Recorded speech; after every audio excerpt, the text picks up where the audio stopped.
जिस तरह से प्रिंस राज एलिगेशन लगा रहे हैं तो वो तो अपना मैगी बनाने में माहिर हैं। आपको भी आप देखे होंगे 3 साल पूर्व में भी जो स्वाति पटेल वाला जो मामला आया था, वो तो मैगी बनाने में और बर्तन धोने में माहिर हैं। उनको मैगी बनाने और बर्तन धोने में ही माहिर हासिल किए हुए हैं। प्रत्याशी उन पर जुटेंगे 243 सीट पर जो बात कर रहे हैं, प्रत्याशी नहीं जुटेंगे। वो तो कहते हैं कि रामविलास पासवान के बाद उत्तराधिकारी हैं। 5 सीट पे विधानसभा में जमानत जब्त हो जाएगी और 243 तो बहुत दूर की चीज़ है। उनके पास कोई लोगों की संख्या है, कोई नेता है। एक आध अकल बकल करते रहता है, बॉनविटा हॉर्लिक्स मार के एक प्रवक्ता है, सुबह शाम अनर बनर बकते रहता है। पनोरमा ग्रुप, जो सोचता है वो करता है। देखिए जिस तरीके से चिराग पासवान के घर में अभी पारिवारिक लड़ाई छिड़ी हुई है, आप लोगों ने देखा। चिराग पासवान की बड़ी माँ जो राजकुमारी देवी हैं, उनसे मिलने भी चिराग पासवान दिल्ली से आए थे। उन्होंने फेसबुक पे फोटो भी शेयर किया। किस तरीके से लड़ाई छिड़ी हुई है। राजकुमारी देवी का कहना है कि हम लोग को हिस्सा चाहिए। पशुपति पारस जो हैं, उनके एक बड़े बेटे हैं, वो अलौली विधानसभा से चुनाव लड़ाना चाहते हैं। यही तमाम मसलों पर हम बातचीत करेंगे और बातचीत करने के लिए हमारे साथ LJPR से दिनेश पासवान है, प्रदेश प्रवक्ता है। इनसे बातचीत करेंगे। कैसे देख रहे हैं आप जो पारिवारिक लड़ाई छिड़ी हुई है? देखिए, जो भी पारिवारिक लड़ाई छिड़ी हुई है, सबसे पहले तो ये बहुत ही दुर्भाग्यपूर्ण है। और बात रही माननीय पशुपति पारस जी के प्रति आरोप प्रत्यारोप लगाने की, तो कहीं ना कहीं पशुपति पारस जी का राजनीतिक वजूद खिसक चुका है। राजनीतिक तिलमिलाहट उनकी है और समाज ने उनको नकार दिया है। आपको याद होगा जिस तरह से आदरणीय चिराग पासवान जी के दिल्ली वाले बंगला से माननीय पशुपति पारस जी के द्वारा सामान फेंकवाया गया, संपत्ति यदि उस टाइम की राजनीतिक द्वेष के चलते, राजनीतिक महत्वाकांक्षा के चलते आदरणीय चिराग पासवान जी का दिल्ली वाले बंगला से सामान को फेंकवाया गया। उसी तरह से आदरणीय पशुपति पारस जी जिस तरह से उनकी धर्मपत्नी के द्वारा खगड़िया के सरवनी गांव में राजकुमारी देवी का घर था, उससे उनकी सामान को फेंकवाया गया। कहीं ना कहीं ये साफ दर्शाता है पशुपति पारस जी की ओछी मानसिकता है। और माननीय पशुपति पारस जी वहाँ तो राजनीतिक महत्वाकांक्षा के लिए सामान फेंकवाने का काम किए और यहाँ तो संपत्ति आर्थिक महत्वाकांक्षा के लिए सामान फेंकवाने का काम किए। तो ये जो लड़ाई है, कहीं ना कहीं आदरणीय पशुपति पारस जी को समाज ने नकार दिया है। आपको याद होगा 2 साल पूर्व जाइए तो इसी समय शायद वीर सिरोनी बाबा चौरमल मेला लगता है। इस बार भी 12 तारीख को चौरमल मेला है। याद होगा कि उस तरह चौरमल मेला में आदरणीय पशुपति पारस जी को समाज के लोगों ने काला झंडा दिखाकर और जूते चप्पल फेंक कर उनको उस मेले से भगाने का काम किया था। तो ये जो आपसी जो रंजिश चल रही है पशुपति पारस जी का, जो अपने अस्तित्व को बचाने की लड़ाई लड़ रहे हैं। कभी देखते होंगे दिया फुकाता है ना, तो आदरणीय पशुपति पारस जी का ये आखिरी वही चुनाव है और जीवन का वो आखिरी चुनाव होगा और समाज उनको नकार फेंकने का काम करेगी। तो प्रिंस पासवान जो सांसद है वो तो कह रहे हैं कि बड़े भाई का मैं बस लिहाज कर रहा हूँ, नहीं तो मुझे भी। अरे ये बताइए, प्रिंस राज जी का पिताजी का निधन हुआ था, स्वर्गीय रामचंद्र पासवान जी का। उस समय वही चिराग पासवान जी थे ना, बड़े भाई के रूप में राम की तरह उनके साथ खड़ा होने का काम किए थे।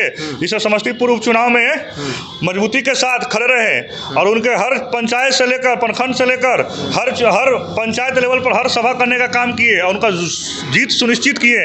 ये तो विभीषण वाला काम प्रिंस राज जी ने कर रहे हैं। नहीं तो सवाल ये है दिनेश जी कि जिस तरीके से पशुपति कुमार पारस का बंगला पटना में चिराग पासवान ने खाली करवाया है, उसी तरीके से क्यों नहीं एक्शन मोड में आते हैं? अपनी माँ का साथ क्यों नहीं देते हैं? खुलकर स्टैंड पे क्यों नहीं खेलते? हमारे नेता हमेशा अपनी माँ के साथ खड़े रहे हैं। चाहे वो राजकुमारी देवी जी हो या रीना पासवान जी हो, हमेशा दोनों माओं के साथ खड़े रहे हैं। और जो भी उनकी जरूरतें की चीज़ें हैं समय समय पर आदरणीय चिराग पासवान जी फुलफिल करने का काम किए हैं। और आपको याद होगा कि राजकुमारी देवी जी ग्रामीण परिवेश में रही हैं। शुरू से वो सरवनी के गांव में 50 से 60 सालों से पूर्व रहते आ रही हैं। और हमारे नेता आदरणीय चिराग पासवान जी हमेशा ले जाने के लिए बोलते हैं बार बार कि दिल्ली रहने को हो या पटना रहने को हो। लेकिन आप स्वाभाविक सी बात को समझ लीजिए कि राजकुमारी देवी जी एक ग्रामीण परिवेश से आती हैं। वो अपने आप को वहाँ पर सहज महसूस करती हैं, कंफर्टेबल महसूस करती हैं। और दिल्ली हो या पटना हो, चकचकाते शहरों में उनका मन वगैरह लगता नहीं है। इसीलिए आदरणीय चिराग पासवान जी जो भी सुख सुविधा हैं उनको खगड़िया के सरवनी गांव में ही मुहैया कराने का काम करते हैं। ये बताइए कि जो राजकुमारी देवी हैं, कई लोगों का कहना है कि राजकुमारी देवी जो है ये रामविलास पासवान को देहातन लगने लगी थी, इसीलिए उन्होंने दूसरा शादी किया। ऐसा कुछ नहीं। अगर ऐसा रहता तो आदरणीय राजकुमारी देवी जी के द्वारा उसी से मैं कुछ होता, फाइल वगैरह होता, न्यायालय में जाती। लेकिन ऐसा कुछ हुआ? शांतिपूर्ण ढंग से स्वर्गीय रामविलास पासवान जी के जीवित रहते हुए अच्छे से सब परिवार चलने का काम किए। आपको देखते होंगे कि पशुपति पारस जी ने कुछ लालछन लगाने का काम किए। एक समय था कि पशुपति पारस जी स्वर्गीय रामविलास पासवान जी को भगवान कहते हुए नहीं थकते थे। आज उन्हीं पे टीका टिप्पणी करने का काम कर रहे हैं। उनके लेकर जो तो रामविलास पासवान का तो अभी भी रिस्पेक्ट करते हैं पशुपति पारस। अभी उनके कुछ डाइवोर्स के मामले पे लालछन लगाने का काम कर रहे हैं कि राजकुमारी देवी जी का वो अंगूठा साइन हुआ था, वो डुप्लीकेट। अब ये बताइए कि अगर वो इतने साफ और छवि के बन रहे हैं तो ये चीज़ उनको उसी समय उठाना चाहिए था।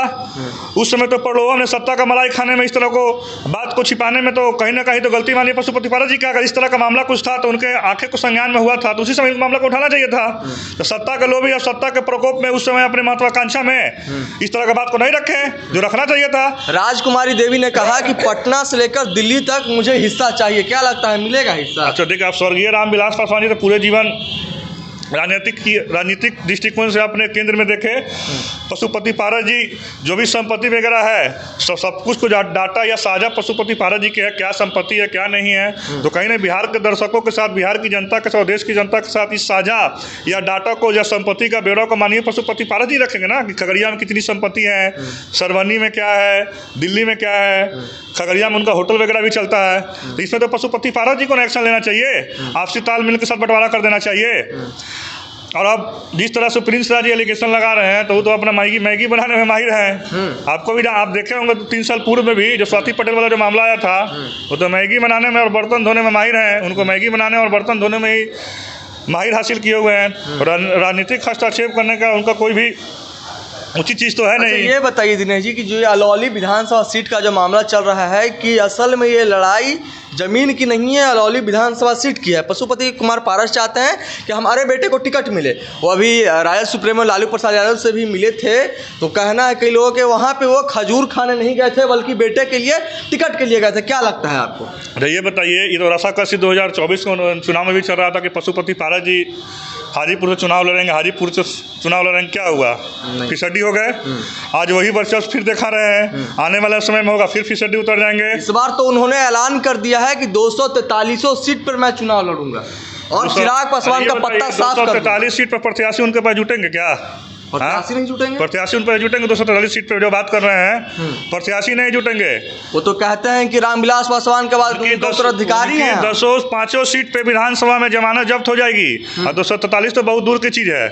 उनके पास कोई लोगों की संख्या है, कोई नेता है। एक आध अकल बकल करते रहता है, बॉनबीटा हॉर्लिक्स मार के एक प्रवक्ता है, सुबह शाम अनर बनर बकते रहता है और तो कुछ लेना देना है नहीं। चलिए, तो जिस तरीके से ये परिवार का लड़ाई छिड़ा हुआ है उसको लेकर इनका साफ तौर पे कहना है कि ये जो है चिराग पासवान अपनी माता जो है उनकी बड़ी माँ राजकुमारी देवी उनके साथ खड़े हैं। ये पशुपति पारस को जो है हिस्सा देना चाहिए। और जहाँ तक अलौली विधानसभा सीट का जो मामला है, इनसे जब हमने सवाल किया कि वहाँ से जो है पशुपति कुमार पारस के बेटे चुनाव लड़ना चाहते हैं, इन्होंने स्पष्ट रूप से कहा। और हमने ये भी पूछा कि 243 सीट पर चुनाव लड़ने का उन्होंने दावा किया है तो इनका साफ तौर पे कहना था कि उनके पास 243 सीट पर चुनाव लड़ने के लिए उम्मीदवार कहाँ हैं।